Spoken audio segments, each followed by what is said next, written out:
Alors, notre invité du jour est là pour nous parler du plan de réponse quant à la crise qui s'évaut en ce moment à l'est du Tchad. Vous le savez, le Soudan est donc en feu et le Tchad, pays limitrophe direct, a donc beaucoup de conséquences de ce conflit.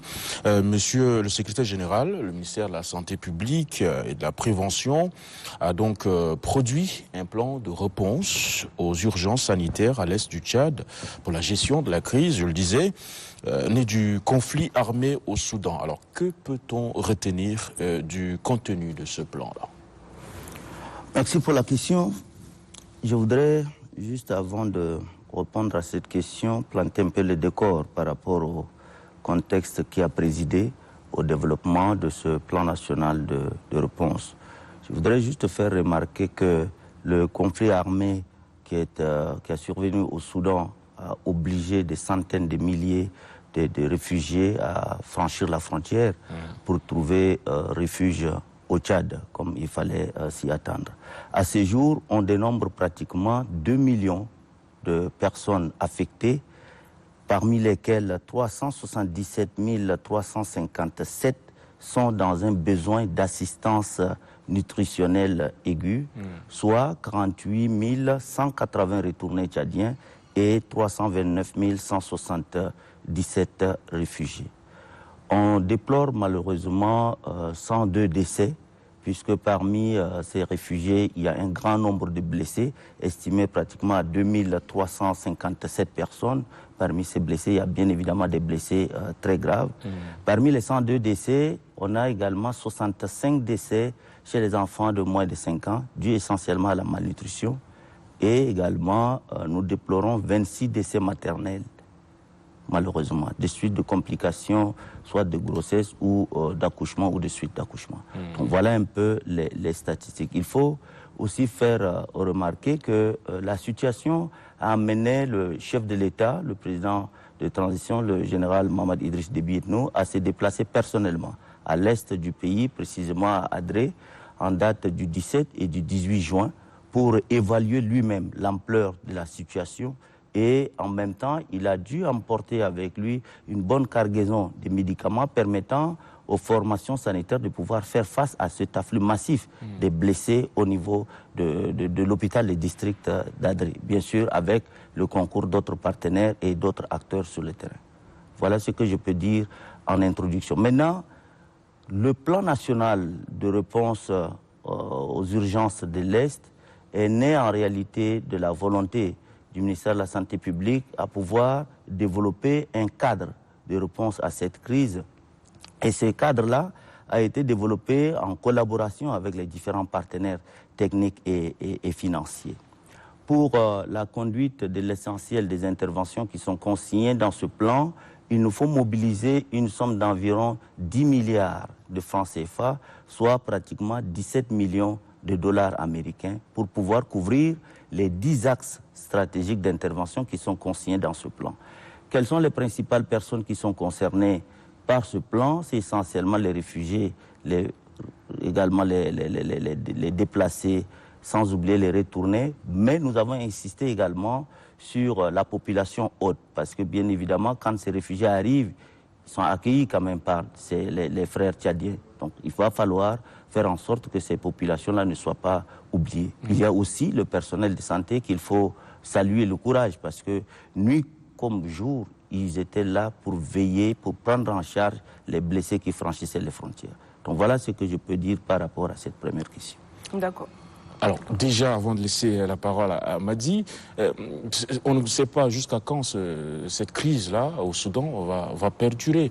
Est-ce que, dans ce plan, vous avez prévu, d'ici à quelques mois, quelques années, jusqu'où on peut atteindre le niveau de réfugiés soudanais et de retournés tchadiens sur notre sol? En fait, lorsqu'on avait élaboré le plan, nous avons émis quelques scénarios. En tout 3. Le premier scénario, on s'était dit que d'ici la fin de l'année, on devait s'attendre à 50 000 réfugiés supplémentaires qui devaient franchir la frontière, en plus de 250 qui existaient entre-temps, pendant qu'on élaborait le rapport. Mais on s'est rendu compte qu'en réalité, avec l'afflux, les 50 000 là étaient déjà dépassés.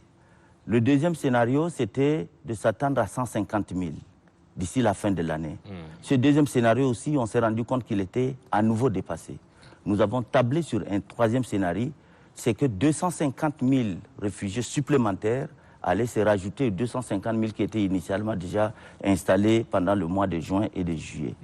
Là aussi, pour votre information, avec les derniers chiffres que nous avons, rien que la semaine dernière, 68 000 réfugiés soudanais ont encore à nouveau franchi la frontière. En une semaine. C'est énorme. Si ça doit continuer sur cette lancée, évidemment, même notre troisième scénario sera caduc. dépassé. Ouais. Nous avons déjà décidé au niveau du ministère de la Santé publique de réviser notre plan de réponse pour prendre en compte maintenant cette dynamique nouvelle qui fait qu'on est pratiquement à un rythme de 10 000 personnes qui franchissent la frontière pratiquement chaque jour. Donc il n'est pas exclu que le Tchad puisse se retrouver au 31 décembre avec près d'1 million de réfugiés supplémentaires qui s'ajoutent aux 395 009 réfugiés qui étaient déjà établis sur le territoire national depuis 2003. Donc on risque de se retrouver pratiquement avec 1 300 000 voire 1 500 000 réfugiés soudanais. Et comment vous comptez contenir ce nombre de personnes? Vous savez, si le plan national de réponse qui avait été développé en collaboration avec les partenaires avait reçu l'essentiel des financements nécessaires, en principe, nous sommes en mesure de contenir. Ce document qui a été élaboré, malheureusement, le niveau de financement n'est pas celui qui est actuellement attendu. Il y a un gap dans le financement. Mais si ce gap avait été comblé, je suis certain qu'on pouvait contenir. Mais la crise reste dynamique. Personne ne sait exactement est-ce que ça va être 1,5 million, est-ce que ça va être 2 millions, est-ce que ça va être 3 millions, Dieu seul sait. Il faut aussi retenir que le flux actuel peut même passer à une vitesse supérieure si jamais la saison de pluie venait à s'arrêter et que les deux généraux soudanais ne s'entendent pas toujours. Pour que le flux s'arrête, encore faut-il qu'il y ait la paix d'abord au Soudan avant que les derniers ne puissent nous rejoindre. Mais sinon, je vous rassure qu'il y a encore des Soudanais qui veulent bien franchir la frontière, mais qui sont bloqués par les wadis, qui sont bloqués par l'eau, qui fait que finalement, ils ne peuvent pas encore arriver. Mais dès qu'il y aura la décrue, c'est fort probable qu'il y ait encore à nouveau un afflux massif de réfugiés soudanais. Vous n'êtes pas un peu inquiet, monsieur le secrétaire général? Inquiet, oui. Ah, devant une telle situation, on ne peut qu'être inquiet. On peut aller jusqu'à 1 million. Ah oui. On est inquiet, mais nous pensons que la communauté internationale qui suit de près cette situation doit pouvoir se mobiliser.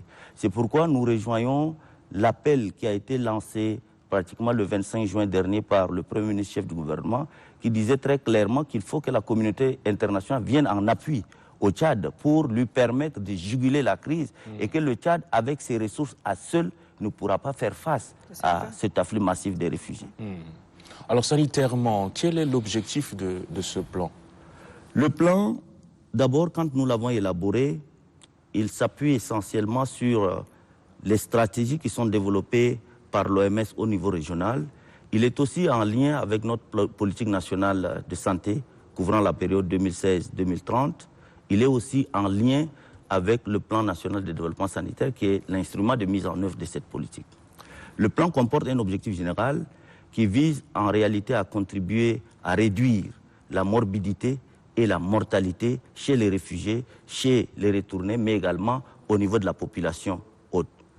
Comment réduire? En fournissant bien évidemment des prestations de services permettant de prendre en charge correctement ces patients qui arrivent au niveau de nos formations sanitaires. Il y a 10 objectifs spécifiques pratiquement. Parmi ces objectifs spécifiques, il y a le renforcement de la coordination. Une telle crise, si vous ne mettez pas en place un bon mécanisme de coordination, évidemment, les interventions iront de toutes parts. Et dans ce cadre-là, le chef de département avait déjà très vite compris et a pris un arrêté mettant en place une commission nationale qui s'occupe des aspects de coordination. Une commission au niveau central qui s'est réunie pratiquement 2 fois par semaine, entre-temps, mardi et vendredi, et maintenant elle s'est réunie tous les vendredis. Au cours de ces réunions, tous les acteurs du terrain viennent faire le point de la mise en œuvre des activités pendant la semaine et reçoivent des orientations par rapport à l'étape suivante. En plus de ça, c'est la réunion qui est présidée par le secrétaire général. Le secrétaire général préside 3 réunions dans le mois. La 4e réunion est présidée par le ministre en personne, en présence des chefs d'agence. La même réunion qui se tient au niveau central se tient également au niveau périphérique, c'est-à-dire au niveau intermédiaire, pardon, au niveau des provinces, mais également au niveau des districts. En plus de ces réunions au niveau du ministère, il y a des réunions de clusters santé qui sont animées cette fois-ci par l'OMS avec autour l'ensemble des partenaires techniques et financiers qui viennent en appui au gouvernement tchadien. Alors, on voit un peu votre engagement, l'engagement du ministère et du gouvernement tchadien, mais est-ce que vous avez des moyens de faire face à cette crise? A-t-on les moyens? En réalité, comme je l'ai dit tantôt, si on revient sur l'appel lancé par le Premier ministre, les ressources que nous avons actuellement ne nous permettent pas de faire face correctement. Cependant... Surtout qu'on n'était pas préparé. Justement, c'est une crise qui a surpris tout le monde, qui nous est tombé pratiquement dessus. Mais le gouvernement a quand même mis le paquet. D'abord, le chef de l'État, quand il s'était rendu là-bas pour évaluer la situation, l'équipe qui l'a accompagné, très rapidement, on s'est rendu compte que la pharmacie de l'hôpital du district d'Adré était complètement vide. Séance tenante, des instructions ont été données. Un hélicoptère a été dépêché à Abéché pour approvisionner la pharmacie de l'hôpital du district à hauteur de 17 millions de francs CFA. Mais même là, c'est pour combien de temps? Avec 10 000 personnes qui franchissent la frontière chaque jour. En plus de cela, il y a des partenaires comme l'OMS, comme la Banque mondiale, comme la Banque islamique de développement, comme l'UNFPA, comme l'UNICEF, qui, d'une manière ou d'une autre, apportent réellement leur contribution en dotant les formations sanitaires des médicaments, en recrutant également des personnels de santé, sans oublier les organisations non gouvernementales, soit internationales ou encore nationales, qui sont en première ligne au niveau d'Adré. Je voudrais citer MSF, je voudrais citer IRC, je voudrais citer ADES, qui ont des personnels sur place, un personnel qui pratiquement passe toute la nuit en train de travailler, toute la journée en train de prendre en charge toutes ces personnes qui nous arrivent du Soudan. Alors, monsieur le secrétaire général, moi, j'ai une question qui me taraude là, comme ça, à l'esprit. Quand vous parlez de ces conditions sur le terrain, dans les camps de réfugiés, il y a donc forcément un risque de communication entre cette population de réfugiés avec la population autochtone tchadienne, parce que forcément, il y en a qui infiltrent la population, puisqu'on ne peut pas tout maîtriser, bien délimiter les contours de ce camp de réfugiés. Est-ce qu'il n'y a pas de risque de contagion, de maladie, vraiment venant de cette population de réfugiés, ici, sur place, dans la capitale tchadienne même déjà? Parce qu'on en voit un peu partout quelques groupuscules quand même, de ces réfugiés qui viennent chercher de l'aide, que ce soit à l'UNHCR ou un peu partout. On les voit dans la capitale déjà. Je voudrais juste faire remarquer que va falloir qu'on ne parle pas d'infiltration. En réalité, la population tchadienne est une population qui toujours s'est montrée prête à accueillir l'étranger. Et en général, l'étranger est même très bien accueilli au Tchad. Donc, quand ces réfugiés sont arrivés, ils ont été effectivement pris en charge par différents ménages avant que l'UNHCR ne puisse les relocaliser. Et pour votre information également, jusqu'à présent, l'UNHCR n'a pas pu encore relocaliser tout le monde, c'est-à-dire les ramener un peu à l'intérieur du pays. Donc ceux qui sont sur place à Adré sont dispersés ça et là dans les différents ménages. Maintenant, y a-t-il un risque? Évidemment oui. Un risque lié à la promiscuité. Quand il y a une promiscuité, quand on sait aussi que le pays frère du Soudan avait déjà une incidence de tuberculose assez élevée, avait également une prévalence d'hépatite aussi assez élevée, il va de soi qu'avec la promiscuité, qu'avec l'arrivée des saisons de pluie, il n'est pas exclu qu'il y ait évidemment la survenue de certaines épidémies.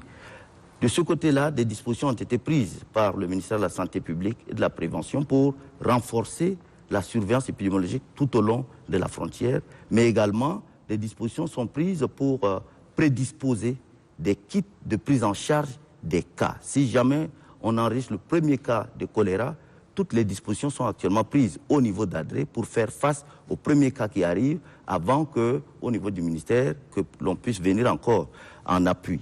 Nous avons pris toutes ces dispositions parce qu'avec la saison de pluie, quelquefois, il est très difficile d'arriver jusqu'à Adré. Souvent, les wadis sont déjà pleins. Et donc, pour ne pas être pris de court, Nous avons pris cette précaution-là de mettre à disposition le nécessaire au niveau d'Adré, mais également une bonne quantité au niveau d'APC qui est en réalité pour nous le centre opérationnel pour toute la zone concernant les 4 provinces, parce que les réfugiés sont installés principalement au niveau du Wadaï à hauteur de 82%, au niveau du Sila à hauteur de 15%, au niveau du Wadifira à hauteur de 2%. Et donc, toutes les dispositions ont été prises effectivement pour que, au niveau d'Abéché, qu'on ait une bonne quantité pour approvisionner les différentes formations sanitaires de ces différentes provinces. D'accord. On va, vu qu'on est en train de parler de la santé, est-ce que vous avez pris en compte aussi l'aspect mental, psychologiquement? Vous savez, pour ces gens qui ont connu quand même des moments assez difficiles, d'atrocités, nous ne pouvons pas perdre de vue parce qu'il s'agit des populations qui sont traumatisées, qui ont traversé des dizaines de kilomètres et en traversant ces kilomètres, elles se font tirer dessus. Lorsque le chef de département s'était rendu pour une visite d'évaluation à l'Est, devant lui, 2 dames qui portaient des bébés, lorsqu'elles avaient détaché les bébés étaient déjà morts. Parce qu'ils ont reçu des balles. Mais cette femme-là, quand elle va se rendre compte que son bébé est mort, est-ce qu'elle ne va pas être traumatisée à vie? Et c'est ainsi que, la semaine dernière, nous avons dépêché une équipe du ministère de la Santé publique et de la Prévention pour venir en appui sur ce domaine de la santé mentale. Mais bien avant nous déjà, il y avait aussi d'autres partenaires qui s'occupaient de cette composante santé mentale. Donc ce que vous posez comme question est effectivement pertinent et c'est ce qui se passe effectivement sur le terrain. Il y a aussi des cas de viol. Ça, des viols. Quand il y a des cas de violence basés sur le genre qui font que les pauvres victimes sont traumatisées, et voire même traumatisées à vie. Il n'est pas exclu aussi de voir, dans beaucoup de cas, un enfant qui se rend compte que ses parents sont exécutés devant lui. Cet enfant, il va être aussi traumatisé à vie. Voilà. C'est triste, malheureusement. Alors, monsieur le secrétaire général, en guise de mot de fin, quels sont les défis de votre département face à cette crise à l'Est? Vous savez, pour cette crise, beaucoup pensent que c'est une histoire qui ne concerne que le ministère de la Santé publique. Le ministre de la Santé publique en personne a l'habitude de rappeler que pour répondre à cette crise, il faut voir d'un point de vue holistique, prenant en compte l'ensemble de l'impact sur les différents secteurs. Nous sommes actuellement confrontés à quelques défis. Le premier, par exemple, c'est l'insuffisance des ressources nous permettant d'exécuter correctement toutes les interventions qui sont planifiées dans notre plan. Les ressources, surtout financières, mais sans oublier les ressources humaines. Avant même la crise, le Tchad était confronté à un problème de ressources humaines. Une étude de l'OMS nous faisait savoir que pour mettre correctement en œuvre notre plan national de développement sanitaire jusqu'à l'horizon 2030, il nous faut 22 000 agents, toutes catégories confondues. Or, à ce jour, nous sommes à 10 524, c'est-à-dire à peine la moitié. Et la crise soudanaise est venue encore aggraver, malheureusement, la situation. Et donc, le chef de département, lors de la 76e Assemblée mondiale de l'OMS tenue au mois de mai 2023 à Genève, avait déjà rencontré le directeur général de l'OMS pour partager avec lui cette inquiétude. Et très rapidement, des dispositions ont été prises pour que le niveau régional puisse appuyer le Tchad et que nous puissions faire en sorte que d'ici le 31 décembre, que 2500 agents soient recrutés pour venir en appui à ces provinces qui sont affectées par le conflit. En plus de ça, nous avons des défis logistiques. Le transfert des patients d'un hôpital d'Adré vers l'hôpital d'Abéché. Il nous faut des ambulances, ou encore d'un hôpital d'Abéché, je ne sais pas moi, d'Adré plutôt vers un autre hôpital comme l'hôpital mobile d'Amdjaras, il nous faut des ambulances. Or, les dernières ambulances ont été acquises vers les années 2012-2013. Aujourd'hui, pour la plupart, elles ne sont pas d'actualité, elles ne sont pas fonctionnelles. On a moins de 10% d'ambulances fonctionnelles. Et donc, pour nous permettre de transférer ces malades-là, il est important que les différents partenaires qui nous viennent en appui pensent un peu au volet logistique. Pensent également sur le transport des médicaments, même d'Abéché à Gosbeida. Hier, on m'avait saisi pour me dire, écoute, EG, on a des médicaments qu'on voulait amener à Gosbeida, mais compte tenu du fait que le Wadi est plein, maintenant les transporteurs privés exigent même 800 000 francs pour faire un seul tour. Vous imaginez, ce n'est pas tenable. Donc, Ça, c'est un défi auquel nous faisons réellement face. Mais en plus de ça, je pense aussi qu'il y a un problème lié à la capacité même de nos structures. Parce que les structures, initialement, n'étaient pas construites pour accueillir tout ce beau monde. Nous prenons le cas d'Adré. Les 2-3 premiers jours, on était à 29 blessés. En 48 heures, on est passé de 29 à 830 blessés. Or, il n'y avait que 2 médecins qui étaient sur place entre-temps. Donc, il est temps que l'on puisse réfléchir sur l'augmentation, l'amélioration du plateau technique de nos différentes structures pour pouvoir faire face à cette situation. Je voulais aussi insister sur un aspect. Quand vous prenez le Ouaddaï, en réalité, ça fait plus de 20 ans que cette province est tout le temps soumise à ce choc extérieur avec la venue des réfugiés. Depuis 2003, il y a toujours un afflux de réfugiés. Faut-il gérer uniquement l'urgence ou bien faut-il proposer des pistes de solutions qui s'inscrivent dans la durabilité? Nous pensons qu'il faut des pistes de solutions qui s'inscrivent dans la durabilité. C'est pourquoi nous mettons le focus sur les ressources humaines.